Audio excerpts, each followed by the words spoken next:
I feel like I don't even have to say it. Went in another rabbit hole. Also, I'm struggling today. I don't know what happened with my lighting. Don't think I changed anything, but all of a sudden I'm like not normal lighted Sherilyn. My microphone has been giving me a little bit of issues. So I think I fixed that. I hope I did. And what else here? Oh, yeah, my roots are like on another level right now. So I wish that wasn't the excuse that I used like to wear a wig, because it's fun and cute, but this is where I'm at, okay? I hope you're all having a great week so far. Today's case is one that I've been wanting to cover for a while. If you've been here for a while, you know I don't generally like to do up and coming, like current cases, not up and coming. The hell does that mean? Current cases that are unfolding, but since there have been arrests and stuff like that, I want to talk about it. And I was wanting to talk about it a couple weeks ago, and more people keep getting arrested. So I've been waiting, and I hope we're done now, because that adds a whole other element to just like how preventable and disgusting this is. But anyways, let's get started. Before we do, I have a quick message for our sponsor. Before we get started, I want to give a huge thank you to our sponsor today, Dipsea. I told you last time Dipsea sponsored me, they always send these prompts to make you think about something. And I'm going to share one of them with you today. I want you to finish this sentence, okay? And you can just do it in your mind. You don't have to put it in the comments if you don't want to. I deserve a sex life that is what? How do you want to finish that? And even if you're not going to put it in the comments and you're thinking about it in your mind, now say it out loud, because whatever it is, you deserve that. And our friends over at Dipsea can help you get there in fun, sexy new ways. They focus on bringing scenarios to life with immersive soundscapes and realistic characters. There's all types of different story categories, whether you're somebody who's in hot, sexy, heavy hookups. Maybe you're more of like a hopeless romantic who would be into the second chance at romance thing. Whatever it is, they've got new content coming out every week. So in between listening to your favorite stories again and again, you always have new content coming in to explore. For listeners of my channel, Dipsea is offering an extended 30-day free trial when you go to dipseastories.com/Sherilyn. I repeat, that is 30 days for full free access when you go to dipseastories.com/Sherilyn. And how about one time for a good measure? dipseastories.com/Sherilyn. Thank you so much, Dipsea, for continuing to sponsor the channel. It means so much to me. And thank you for your ever-growing content that we can all enjoy. Okay, and you guys, riddles are back as of last video, and you could tell that it had been so long because I had forgot to give the answer to last week's. So I did try to answer in the comments when I could. I know a lot of you guys have been on it helping me, so thank you for that. The answer to last week's was the letter R, and here's today's, and I will remember to provide the answer at the end. All right, today's riddle is, spelled forward, I am what you do every day. Spelled backwards, I am something you hate. What am I? All right, like I said, this case has been unfolding the last few weeks, and every time I feel I open up a news article to catch up and read up on it, there's new updates. More gruesome, disturbing, infuriating. And one of the reasons for that is because as of this point, March 13th, 2023, 7 people have been arrested for their involvement in the horrific murder of an influencer from Hong Kong who was also a model and socialite named Abby Choi. Now, Abby was reported missing on Tuesday, February 21st, and it was 3 days later, on Friday the 24th, that police found parts of her dismembered body in a refrigerator in a apartment that was rented in, you guys, I'm really going to try here, Lang Mei Tsuen. I probably butchered it, but it's a suburban part of Hong Kong. I guess it's like a 30-minute drive from the border of mainland China. And this is, it's just been so sad. This young woman had everything going for her, and she was described as someone who was so deserving of that success that she was having. She was the oldest of 3 daughters and is described as growing up in a wealthy family. Her family operated a construction business that had connections with businesses in China. I can only imagine what like construction in China would bring in. It said that her personal net worth was more than 100 million Hong Kong dollars. I Googled on today's Google rate, it brings it to about 12.7 million US dollars. One thing that I loved learning most about her though is that she's not this, stereotypical socialite where she's like ritzy, just spoiled, living off of her family's money. Her family and friends describe her as very driven and very passionate about philanthropy. She even co-founded a nonprofit that is dedicated to helping stray animals. And her friends, some of the quotes that came in from her friends describing Abby are that she was a very kind person and was always thinking about others and how she could help others. They've said that she's the type of person that didn't have any enemies. And really, if you were somebody who came into contact with her and was considered a friend to Abby, you were blessed. Now, Abby's social status, she started as an influencer online to set herself apart and do her own thing outside of her family's success. She had a successful Instagram page with over 100,000 followers. And from there, she was really able to branch out from that and set herself apart as a trendsetter, this fashion icon who people looked at for really experimenting with different pieces and vibes. She's somebody that you would see post about attending very popular fashion shows like Paris Fashion Week. She herself has also been in very well-known magazines like Harper's Bazaar, Elle, Vogue. Less than 2 weeks before her death, she was actually on the cover of L'Officiel Monaco, and she posted about that actually in her very last Instagram post. Aside from all of that success, though, most important to Abby was that she was a wife and a mother. She had 4 children, and they were between the ages of 3 and 10. Now, Abby was married 2 times. She married her first husband when she was 18 years old, and he was a man named Alex Kwong. The 2 of them were in a marriage for 3 years, and they had 2 children together. She then married her current husband, a guy named Chris Tam. Chris sounds like he comes from a very successful family as well. I believe his father is the owner of a very successful restaurant chain. And Abby and Chris had 2 other children together. Now, it's said that despite her divorce from her first husband, she still maintained a close relationship with him and his family, her former in-laws. So close that it said that she was still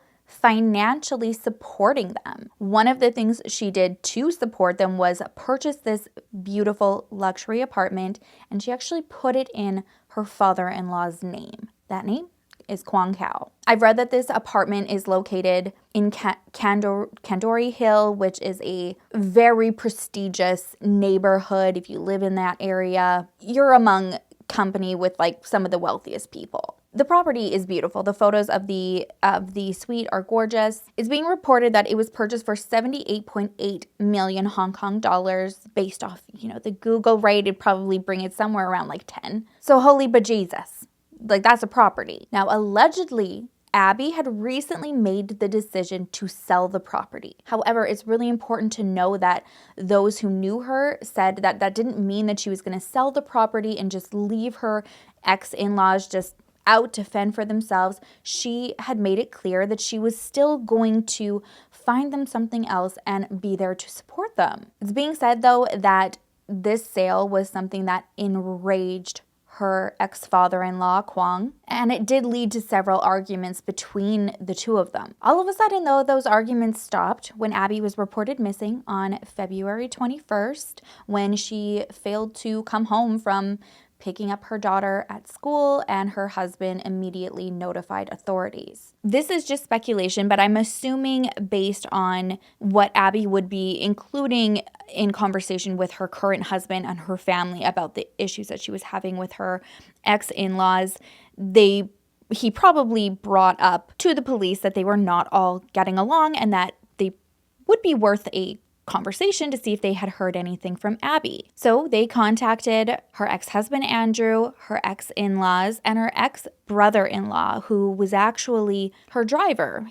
She employed him to drive her around. All of them denied having any knowledge about where Abby was, but something was off to police. I just want to say I was really impressed with reading about how the investigation had gone, how it continues to move very quickly. It's really the only thing I think that you can hold on hope for in a situation like this is that you have answers sooner rather than later. And so it was only 3 days into their investigation to find Abby that they found her partial remains on February 24th. My understanding is they were able to start this investigation by going through CCTV footage. They saw that she was picked up from this luxury apartment that she had purchased. She was seen getting in a vehicle driven by her ex-brother-in-law. And I guess there's also a video where they were able to see her brother-in-law load up this large white plastic box into the back of the car before driving away. It was enough to make them suspicious of the vehicle, and so they gathered the GPS data from it. And it's from that they were able to follow the vehicle to this apartment in Lang Mei Tsuen. I'm sorry, guys. I try. Obviously, GPS can't show you exactly which suite it is. It's just the area. So from there, they just get on foot, go door to door around the whole area, asking if anybody saw anything suspicious, if they had video surveillance outside of their homes that they could provide to the police. And through combing through all of that, they were able to identify a ground floor apartment in that area as a crime scene. Inside, I can only imagine that, even if you were a seasoned pro, you would not have been prepared for what you saw. A brief description of the layout here. It was a unfurnished 500 square foot suite, and it was eerily draped with plastic shade sailing on the walls and tools that were left behind. There was a meat slicer, electric saw, meat cleavers, hammers, long raincoats, gloves, and masks. American Psycho vibes, but this isn't a movie, and you realize that this is the feeling and the fear that Abby would have felt just moments before her demise. When investigators opened up the refrigerator that was in the property, they discovered 2 legs. The fact that everything through GPS had led them to this place and they were looking for Abby was essentially confirmed prior to getting solid confirmation through DNA when they also found Abby's ID cards, her credit cards, and her purse at the scene, which just provided stronger evidence that these remains belonged to Abby. The nightmare of what happened to her becomes even more horrifying when 2 days later, the police announced that they had found Abby's skull and several of her ribs, and they were in a pot of cooked soup. So they had shared that in that initial search. There were these 2 pots that looked like soup. They had vegetables in them. I think they described it as like carrots and what at the time they believed were pieces of meat. It's described that these pots were like 50 centimeters deep, 40 centimeters in diameter, and they were almost full. When they were able to retrieve Abby's skull, they did say that there was a hole on the right side of it, which is where they believe that she was fatally struck. I just don't even have the words to try to imagine that horror. And then to think about her family and her friends who are just left in this heartbreak and devastation, not only because they've lost somebody that's so close to them, but to lose somebody in that way. They're freaking superheroes because I don't even know how you find the strength. And like I said, the only relief I think that you can feel is that this journey for justice is working so quickly. As of today, Abby's ex-father-in-law, Kwang Kao, her ex-brother-in-law, Anthony Kwang, are charged with murder. They were actually the first to be charged. Her mother-in-law, Jenny Lee, also is facing charges. She faces 1 count of perverting the course of justice. And it did take several days, but eventually, after a citywide manhunt, her ex-husband, Alex Kwang, finally was the 4th arrested. He was actually arrested while he was trying to literally get on a boat and escape. He was ambushed at a pier, and when he was caught, he had about $86,000 US cash on him. He also had several very luxury watches. They're estimated that the value was almost around $700,000. So yeah, he wasn't just going for a little boat cruise. I think what's been most surprising now is that once the family had, or let's just clarify, ex family in-laws from HE, you know where. Once they were arrested, I think everybody was thinking, okay, good, like this is it. But no. Days later, another woman is arrested, and she's arrested for like essentially aiding and abetting. I guess she was a masseuse who was allegedly having an affair with the ex-father-in-law. She's accused of helping him rent out that apartment that Abby was murdered in. And the whole thing is pretty telling and suspicious because it was just recently rented out. It was unfurnished, leading you to believe that there was only a single purpose for what ended up happening and what ended up being found in the apartment. She was also charged with assisting Abby's ex-husband Alex of trying to flee. There's also records that are leading investigators to believe that she was also on another lease in another luxury area, renting out an apartment there. And that's where Abby's ex-husband had been hiding out in the time being that he hadn't been caught yet. And I mean, like, I cannot wrap my head around stuff like that. The fact that something this grotesque was already just planned with this many people knowing about it is disgusting enough. And then to just keep finding out that more people could have put a stop to it.